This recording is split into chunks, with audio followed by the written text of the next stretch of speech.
Scott and I are headed to Park City for a few days and then to Salt Lake, but the first stop of our journey is Waffle Love.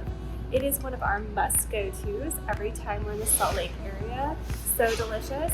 My personal favorites are the avocado toast and the breakfast yummy with no meat. They're subbing me some avocado for that too. So amazing times to be had this week, but an amazing start with delicious food. I'll show you a sneak peek in it. I got a little too excited and forgot to share my waffle before I ate it, but here's my leftovers. Yum yum. We made it to Park City. It's green and lovely here and nice and cool. It's a great break from the Vegas temperatures that are in the 1 teens right now. These tall grasses, love it. They're almost as tall as Scott. All right, so today we drove up from Park City to Fort Bridger State Historic Site Museum. It's in Wyoming, about an hour and 20 minutes from Park City. I've never been before, so I'm pretty excited to go exploring. I always get a little excited about the water. So far, we've seen a lot of the historic buildings here, and we're walking over a little bridge to see more. Today, we're visiting Main Street, Park City.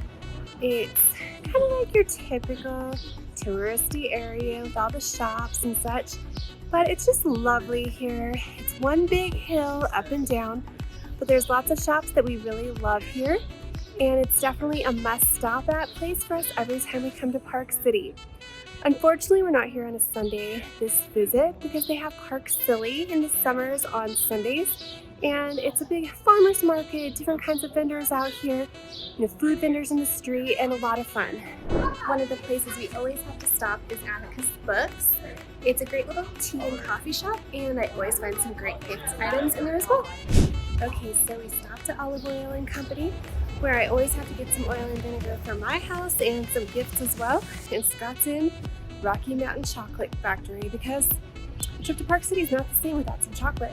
So we're getting ready to board the Heber Valley train, which is better known as the Heber Creeper because of the slow pace it goes. Can't wait to show you some great views along the way. So Heber is about 25 minutes from Park City. It's not a bad drive at all. And one of the cool things about this train is that they do give free rides to active members of the military and veterans with ID and 50% off for their immediate family. Pretty good deal. So the train ride begins with this guy coming through doing a hold up and doing a little show for us. Pretty fun. Some of the kids are kind of scared by the fake gun going off though. We got a nice train going by here. See it pretty much most of the way as we're going in water. There's a fox running through the field. Can you see it out there? Another river. So pretty.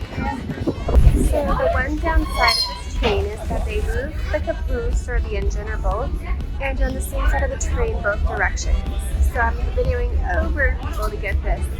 But what we see here is the Great Deer Creek Reservoir, and it is along a good portion of our route. It's about 1 mile wide and 5 to 6 miles long, so it's a pretty large man-made reservoir.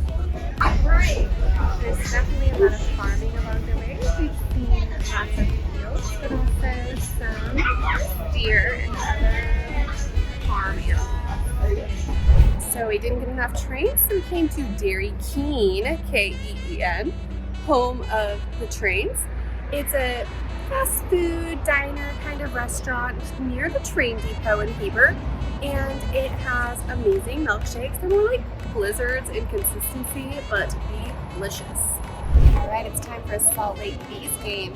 So it is not very crowded here, lots of empty seats. It's a beautiful night, and there's fireworks afterwards, so it's going to be great.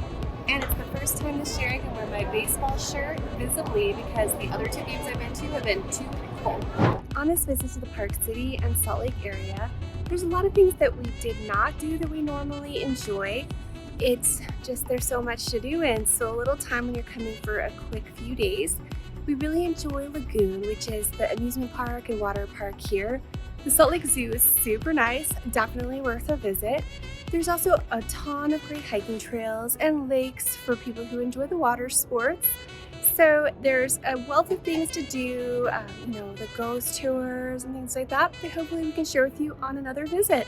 All Alright, so the last stop in our Utah adventures is another one of our must-haves we do every single time we come to Utah.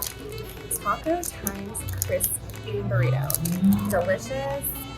It's fast food, but it's amazing. So I have a long history with these burritos. I worked at Taco Time in high school, so it's a good old time memory type of stop. Alright, it's been a fun Utah trip, and I hope you get to check out some of these spots in the future. Thanks, bye.